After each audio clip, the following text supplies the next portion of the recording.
Hi everybody, this is Wolfgang here, and I am going to be doing a high seas seal deck. I'm going to go through some of my thought process after having played a bit of the limited format online here, and just give you my thoughts on where I see the power level of certain cards and sort of give you my thought process as I go through building a seal deck for this format. Let's get into it. I'm gonna be doing this on Draftmancer, using a high seas file which I created. Um, and we'll be doing 8 booster packs here to simulate, what we could expect, say, for like the events at U.S. Nationals for side events, the calling there, and the like. I'm also hoping to get some drafts recorded to go through the draft process, which is a bit different. Having a pickable hero is a large dynamic that requires some identifying and like the card priorities in this set. Having something like Gravy Bounds, who is a board state hero, does change card pick priorities from other, and it's different from other draft formats. So let's get into it.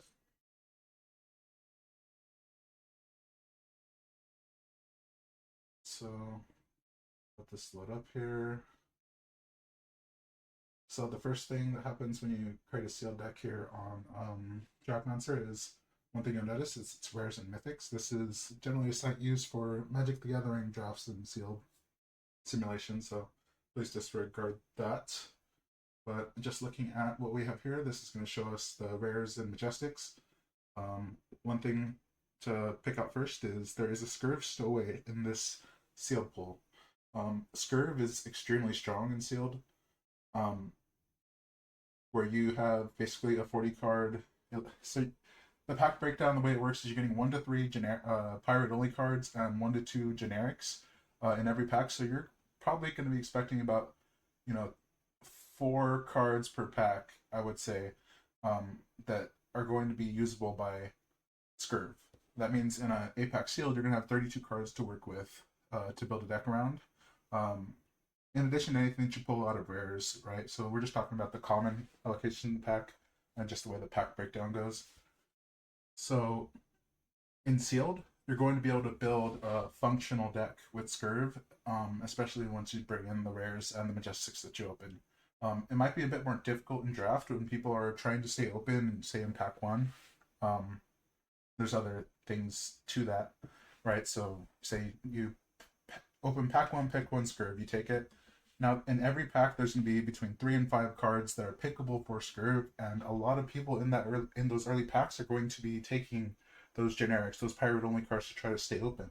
So, ideally, you're going to pick up what you can in the first portion of that first pack, but then the packs following afterwards, that's when you really are going to want to get the cards together to get a full deck for Scurve in draft limited format.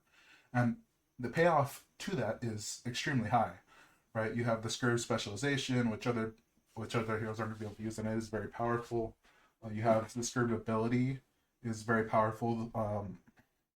Sticky Fingers is a very powerful companion, right? Coming in for 2, taking your opponent's gold, that's getting a lot of value for a free attack, and it's something that stays on the board and demands additional cards later in the game. Otherwise, it continues to get value. And his ability to basically turn your gold into go again plus a resource is very good value for stuff that you get incidentally either through Treasure Island or by taking your opponent's gold. So Scurve is very powerful in this limited format, and if you can make him work, you have the card pool to do so. He performs ahead of the competition, and I think we've seen that with day one of the world premiere, right? We see a 36% conversion rate for Scurve. So if you see this in your sealed pool, you want to be looking at seeing what your card quality is for pirate only, for generic, because Scurve is probably the way you're going to want to go. So that's what we're gonna be looking at first here, um, and of course we'll evaluate the rest of the card pool as well. See, we got Sea Legs here. That can be very powerful um, for Gravy Bones in particular, because with this ability you can discard the Sea Legs, get the Gold Kiss ROM, and utilize that to have a big turn later in the game, or even on the same turn that you discard it. Um, but well, not on the same turn you discard it because Gravy Bones will already be tapped, so you won't be able to use the focus room. But utilizing that discard of the sea legs to set up a future turn, or just throwing it as a 2 card 6, um, is good.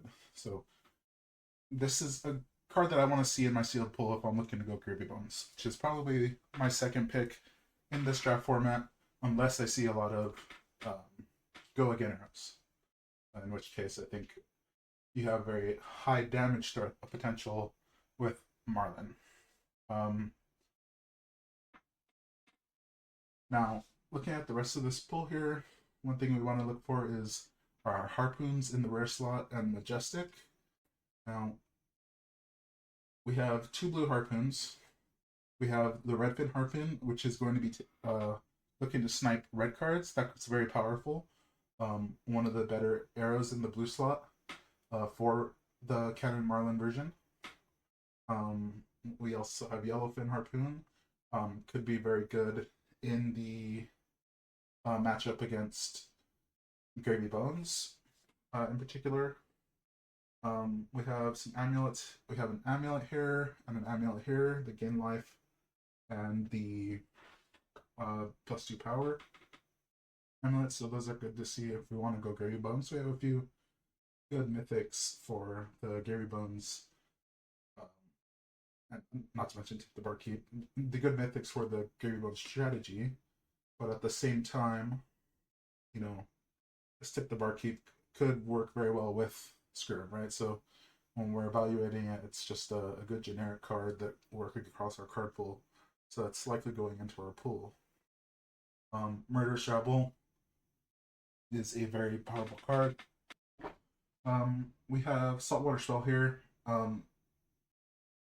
So a lot of the time you're going to be utilizing Saltwater Spell blind. Pitching 1 to 3 go again. It's below rate. It's really only good if you're getting the blue off the top along with it. And the only real good way that you have to control that is to utilize your compass if you're Gravy Bones to know that you have the blue on top, right? Or set it in Arsenal and wait until you see the blue on top with compass. Otherwise, you're really sort of luck of the draw sort of thing. It does allow you to extend turns, but it's really a card that I want to see most in, say, Gravy Bones. Same thing here for Murderous Rebel. It is just a good card in general, but it's a very good blue attack because you see the blue on top, you throw it for 3 go again, it goes to graveyard, turns on your Gravy Bones to get an ally into play, and then you're say going 3 into 6 with the rigor mortis.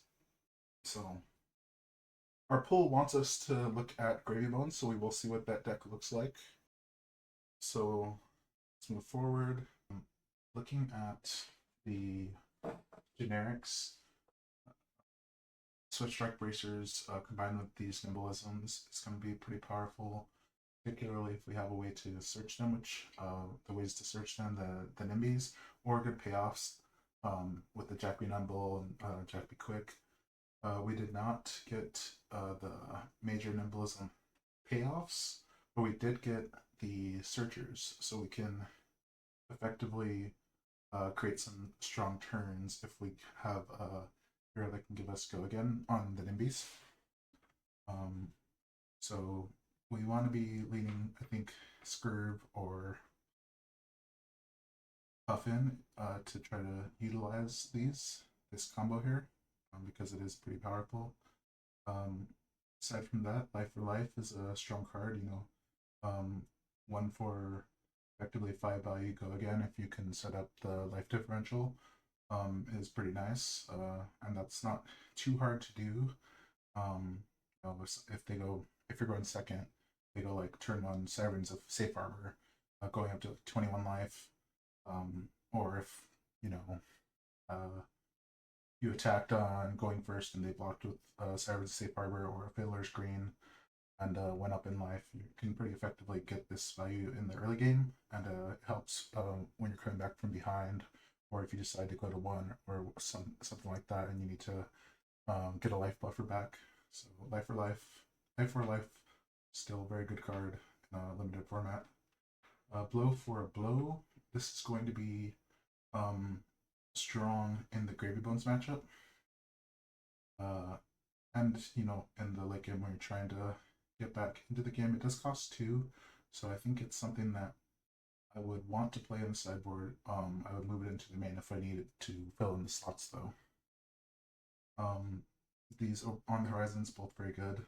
Having block cards is kind of essential because of the existence and prevalence of overpower in this set. You're going to want it when you're going up against the cannon Marlin decks, and just for some of these large ships that gain overpower, because those are the common finishers in the format. So red, yellow, probably even blue on the horizons are going to be strong. Ravish Rebel, obviously very powerful, especially if you can control your top deck and know when you want to fire it off. So that's going to be making the deck pretty much no matter what we play. Red Trade-In, I think gets played in pretty much everything. Set it in Arsenal, give 3 go again, that gets you some value. The blue trade-ins, I think these in particular would be for our Gravy Bones build. So we'll look at these if we're going Gravy Bones. Walk the Plains, blue 5 attack, with a little extra sauce on top, being able to tap an ally in the Gravy Bones matchup is pretty nice. Starting to Safe Harbor, it's a good turn 1 starter, it's a good blocker, get you out of the life buffer at the end of the game. Sort of similar with Fiddler's Green, but it doesn't provide the same block value. So this blue Fiddler's Green may not be something that I'd want to play in the main, but potentially out of the side, like against the Marlin or the like. Strike Gold, this would be good in the decks that can give you go again to it. So Puffin and Scurve. Sea Legs, this is probably going to perform better in the Gravy Bones deck in particular. Getting a Gold Kiss Run to do, a double ally turn or a double ally and attack, or double attack turn, just to try to get a lead in the game. So if we're going Gravy Bones, we're definitely looking at this. Other than that, it's 3 costs, 6 power attack. That's pretty on rate. So I think mainly we'll be looking at this one for Gravy Bones. Rally the Coast Guards, probably playing both of these. All 3 colors very strong. Yeah, you're playing these. They're going to be high picks in draft. They're very nice. So we got a good core generics here. Looking at the amount of playables, like definite playables, we have 1, 2, 3, 4, 5, 6, 7, 8. 3, 4, 5, 6, 7, 8. Yeah, so we 8 definite playables, and then some that are good situationally depending on the hero that we end up going. And since we're probably leaning Scurve, we have a very strong core of generics to fill out a 30 card deck for Scurve. Looking at the pirate only cards, Blue Sea Tricorn, Buccaneer's Bounty, those are both very good. We're going to probably be playing both of these. The Tricorn, a lot of the times the 1 block, although in Ranger, obviously it's gonna serve as a pseudo reload as well, with Marlin's ability. These expeditions, I think the 3 cost 7 power attack expedition is excellent and probably goes in every deck. These ones, on the fence about. I think that they're very good in the decks that do go against Puffin and Scurve. But otherwise, you run the risk of, them blocking out, sending damage back, and forcing you to block because you don't want them to get too much value off of the treasure island, right? You're playing sort of like this game of chicken with the treasure island, and you want to make sure that if you're playing out these expeditions, that you're doing it after you've gone wide, so that you can continue to put pressure on them and try to attack this gold to get an advantage. So because of that, Puffin, Scurve in particular, these can be very good. Uh, for the other decks, I'm on the fence. It'll take more testing to see exactly how good they are, but I think they're definitely going to be good in Puffin and Scurve. Saltwater Swell, 1 for 3 go again. Uh, Not the best rate. It's really best when you know you're going to get the blue pitch off the attack. And so if you're playing it, you know, trying to go wide in like the second cycle, it's probably a lot better. Otherwise, in Gravy Bones, when you know your top deck, it'll be very good. Or if you have some opt abilities, it can be the option. So altogether, strong card, and we'll be playing it in most decks. For Swiftwater Sloop, the red one probably definitely being played. The others being 2 blocks, I think, are on the fence, and probably be among the first to get cut if we're trying to go down on cards. But the red one is definitely very good. Time Broke, 4 cost, 8 power attack in the end game. Probably playing both and trying to keep at least one into our end game cycle. And the only deck that I think that might not be the case for is if we're going a very aggressive Marlin build with the tap to put an arrow face up in your arsenal. Bow. Gold Hunter Catch.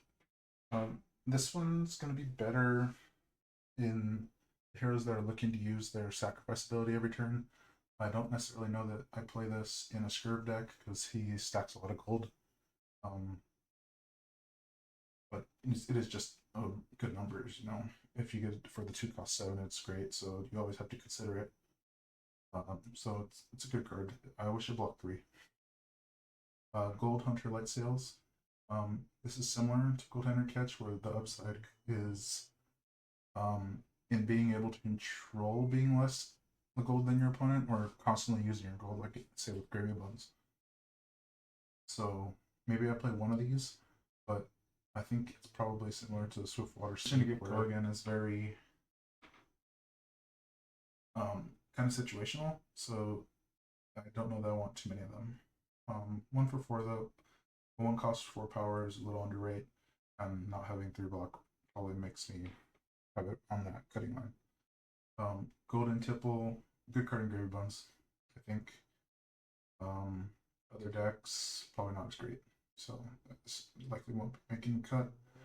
All these blue 3 blocks, excellent.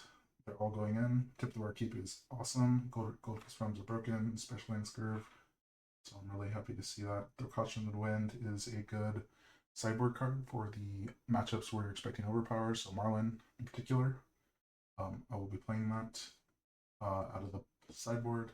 All of these mutinies are strong, and I will be playing them in pretty much every deck. They're obviously better in Gravy Bones. All these blue go again actions that turn on Gravy Bones' ability are premium in this set. Swindler's Grift, 2 block blue. That's good with Gravy Bones, particularly lining up with our Tip the Barkeep. That's probably the deck we want to play it in. It looks like we're probably going to end up needing blues for Scurve, so going Scurve, we'll probably still play these. So I do wish that it was a blue 3 block instead, but that is a premium in this set by the looks of it. I had some cards filtered out into maybe board already. So I'm going to go back through and cover the cards that we didn't touch on. Bandania Blue Beyond, I had filtered this out just because we had the Pirate Hat, the Blue Sea Tricorn, and it's just a stronger option than this, I think, in general. That's what the main reasoning there. I think the situation where that could potentially not be the case is if you have a lot of the blue harpoons in Marlin, then this could be quite good in that game for closing out the game. But I think most of the time you'll get there just by using Marlin's ability with to get the Goldfin harpoon, putting it into Arsenal and then pitching 2 blues to send 6 overpower and just doing that as an endgame loop. Um, that'll likely close the game out for Marlin in most instances. We do have a blue on the horizon. This would be a sideboard card. Blue Nimbies, I don't think you play. Can be good with Gold Kiss Rum to get the blue Nimblisms or additional pitch, but I think most of the time you don't want to be using the Gold Kiss Rum on a 1 power attack. Flying High, not a bad card. I think the blue one is the best one though, for Gravy Bones in particular. The red one also probably pretty decent. Looking at the rest here, we have some amulets. The Amethyst Amulet and the Panama Amulet. The +2 power and gain 2 life. Both these will be good in Gravy Bones. I probably don't want to be playing as zero blocking otherwise. Tit for tat. This one is interesting with Scurve. It does allow you to make multiple Gold Kiss runs, which I guess could potentially allow you to carry over an additional resource on several turns or have 2 wide turns in a row, as opposed to 1 every other turn. But I think most of the time it's not likely to make the cut. Now there's let's look at the mechanologist and necromancer stuff that I had filtered out and talk about why I did that. So looking at mech, we had Rust Belt, we had Perk Up, we have a good core of good value attacks here. Cloud Skiff. I think the main thing here is we don't have great cog generators. We have these ones here, the 2 cost ones. I just don't see great value in those. Maybe if it had Go Again and it generated you an additional action point, this will be pretty nice. But I think in general, this core of attacks is just not as great as what Scurve will be offering me over Puffin. So that's the main reason I decided not to go Mechanologist, but you know, the Sky Skimmers, they're very strong. You know, 0 for 5s or 0 for 4 Go Again on the red, and you know, 0 for 4, 0 for 3 Go Again on the yellow, and all of the main 3 blocks, and then the Tough Old Wrench being a very good blocking card, as well as the red and the red one in particular being a good attack. That paired with the strength of the weapon in Puffin, there's an argument to be had for playing Puffin here, but I do think that Scurve in general is just going to be more powerful. Looking at Necromancer, there's some good stuff here. The Jittery Bones and the Restless Bones, they're excellent cards. Being able to activate your ability, get your allies into the graveyard, and having Go Again to create a wide turn is very powerful. So I would have liked to have played Gravy here, especially since we have the arms for it. But we did only get 2 allies, so it's really not a playable strategy or an optimal strategy here. So we are leaning Scurve. We do end up playing Scurve here, and I did end up building a 30 deck with Scurve. For the rest of the cards here, looking at Ranger, there is a deck to be had here. We have good Go Again, we have good placing cards in the arsenal effects, and we have a couple of Harpoons. So you could play the Harpoon deck here with Marlin. I just don't think that it's necessarily going to be the same power level as the Scurve deck. I think Scurve is the most powerful hero of the 4 in the sealed format, and I want to get some experience with that now, so that I know what his playlines look like once I get to pre-releases and for side events and the calling at nationals. So looking at the final deck that I did build here, we have Scurve, Sticky Fingers, and we're utilizing this Nimblism package, basically just getting gold, making the gold kiss run, and then trying to set up, a Nimby and Arsenal, going Nimby with go again off the gold kiss run, going and searching either like depending on what the rest of the time looks like, getting the blue Nimblism for additional blue pitch, maybe turning on High Tide on our ship to follow it up and just have a nice turn that way, or finding Nimblism yellow, playing it with Swift Strike Bracers to on whatever attack we're following up in, ideally something like an Expedition or 8 or 9. I think that's a very powerful engine that we have there, paired with some good go again attacks and other good targets for Gold Kiss run in these expeditions. Getting go again a Swift Water Sloop and having good finishers and High Tide and just building tall attacks and weaving those tall attacks with turns where we're going wider is going to put a lot of pressure on the opponent. Altogether, we have a pretty strong core. It's not like a crazy Scurve deck, but I think it's going to be powerful altogether. So we'll be back with some gameplay here against my friend who also built a sealed deck here, and I believe he went Marlin. So we'll be back with that game.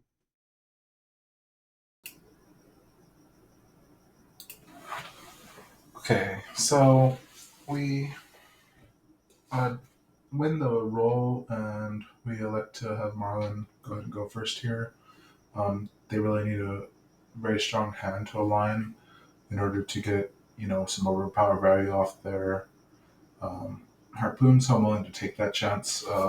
I think it's better than giving them free reign to try to throw some damage at us, going second, and having to commit cards into them. And that pays off because they do only have 2 blues to pitch into the harpoon and pass.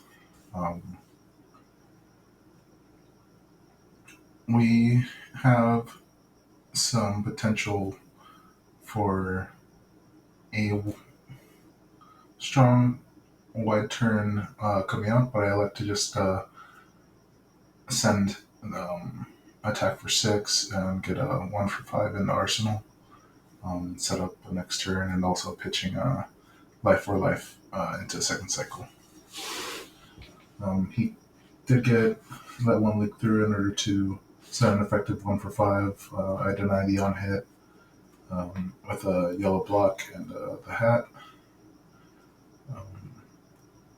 He ends on an arsenal, and I am looking to capitalize on some damage,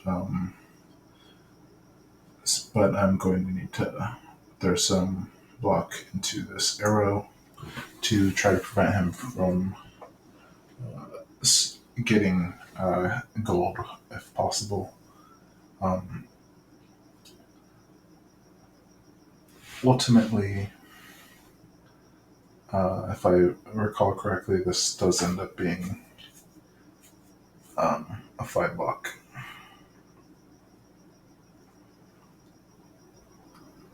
Yeah, so we're discarding. I mean, we could have just double blocked on this, but I like to use the instant on the I'll ride the Coast Guard. I just come back with a 3 go again. I know that I have yellow on top from the block, letting me see the top card of the deck, but I think that's suitable. I get to make a run. I take his gold that he generated the previous turn, so again, gold denial being a strong strategy into Marlin. And I also develop my Sticky Fingers, and that's going to eat some pressure and give me a little bit of space to set up a strong turn with a Gold Kiss run in play. He does get a swift shot to kill the Sticky Fingers without losing much tempo and follows it up with a 6. I have a strong hand um, here with the red Dimby, so let's see what I commit here.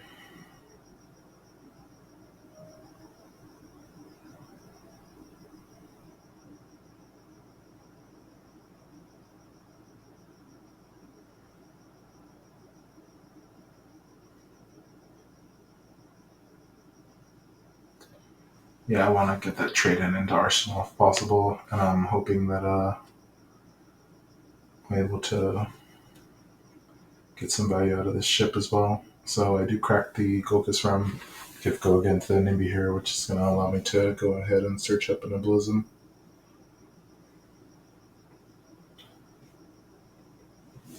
Now I effectively have a 9 power follow up here with an Embolism, breaking gloves, and sending um, the Arsenal Expedition for 9, threatening to give me a bunch of gold.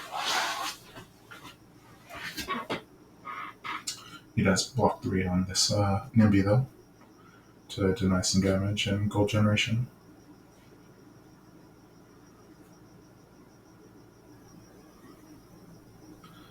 So here's the Nimbylism line. So 3 followed into 9. Just demanding cards of him, otherwise gaining a larger amount of gold and dealing damage.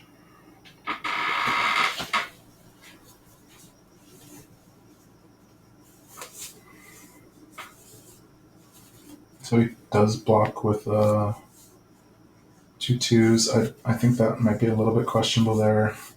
He could have gotten some value out of the life, but it looks like he did have a all red hand there, so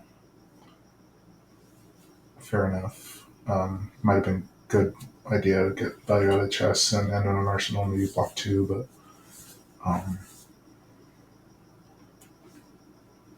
I understand the decision. The following turn, I'm just going 3 go again here, filtering a bit on the hand. I have a large pile of gold here now, and the Gold Kiss Rum.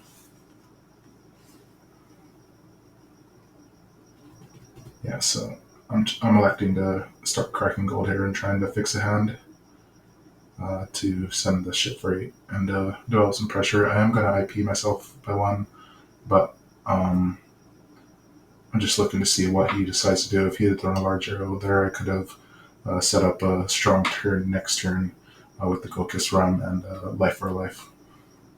And that was the idea of IPing myself there, is trying to set up a strong go wide turn.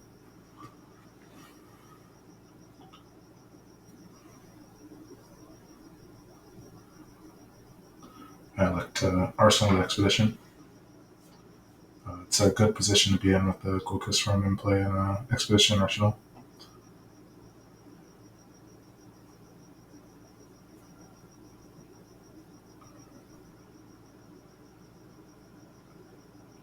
He does throw a large arrow though, sort of demanding of me some cards to preserve life total. I do have more gold than him. I don't expect him to. I don't expect to be in a position where I can utilize the go again there, nor on the red 6-0 again. So I do block with those 2 just to preserve some life total here, knowing that I'm going to have a pretty decent turn here. So I'm going 4 go again on Expedition, adding the counter to Treasure Island, and coming in for 4 go again.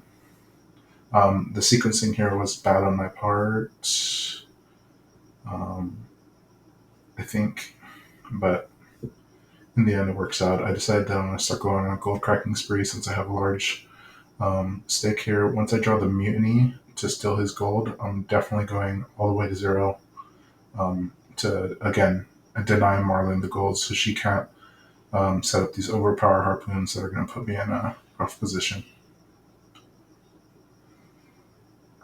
and also to deny her the um, easy reloads. So I'm cracking gold. I'm still in his gold. And then I'm extending here for 7 more damage on the back end. Very strong turn.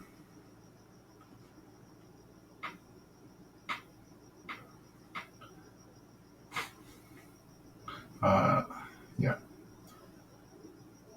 He is going to have to give me a card here.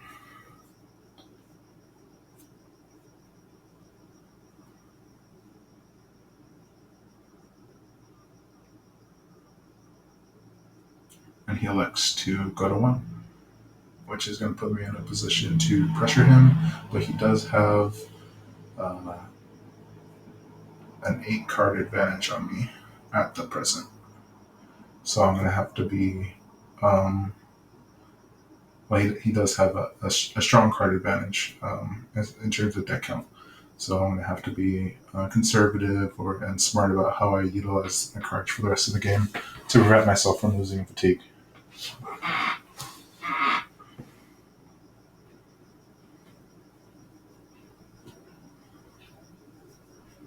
And that's something that I'm conscious of from this point forward. I'm really just looking for ways to force him into giving me cards. Here I elect to play the Limbalism on the 5 attack, putting it up to 6. That way he has to give me some 3-block cards. I know there's some good stuff in 3-block, and that they are premium in this set, and I do end up getting 2 very strong 3-blocks out of his hand, as opposed to allowing him to keep one of those, which could have been the difference in the game. He does come back with a decently sized arrow. I do not want to let him have a large amount of gold here, so I am going to elect to block out hard here. I do not want to get put into a position where I'm facing down repeated overpower harpoons.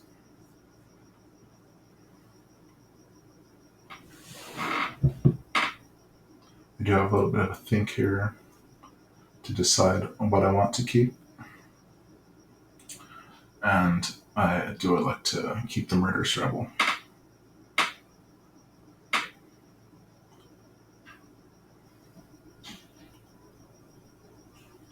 I send that Murderous Rebel. It reveals a strike gold. It's coming in for 2. It's going to demand the card.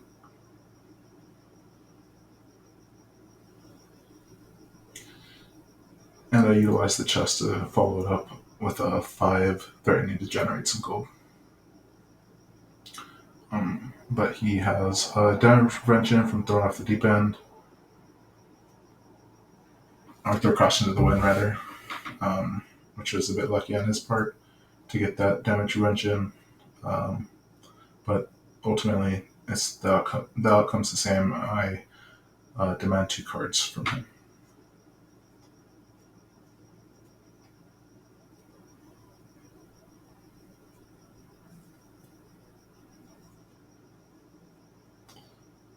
I am on the last hand here, and I realize that it's a tricky situation. I need to be manage my cards very well and then sequence this properly in order to get the win here.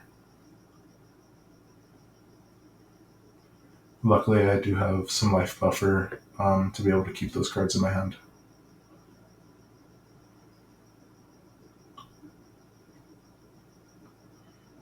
So I'm just going to try to threaten and demand as many cards as possible as quickly as possible. So I'm starting with the 5 power attack. It's going to demand 2 cards. And here I just have to hope that he's not going to be able to push me too hard. So I do get the full 4 value out of my block, which is good. And then I'm once again demanding 2 cards. Hopefully demanding 2 cards. And yes, now we're in a 1 card to 2 situation. I've surmounted that deck deficit. Now I just need to hope that my life buffer is enough here, and it will be. His last card is the 0 block, and unfortunately for him, I do have the game here. If this had turned out that his last card did block for 3, um, he would have won by utilizing Marlon's ability with gold and just every other turn attacking with a harpoon for 2. Um, so a little bit lucky here on my part. I think I managed my resources very well in the end here. That was the difference in the game. Thank you for watching, and until next time, peace.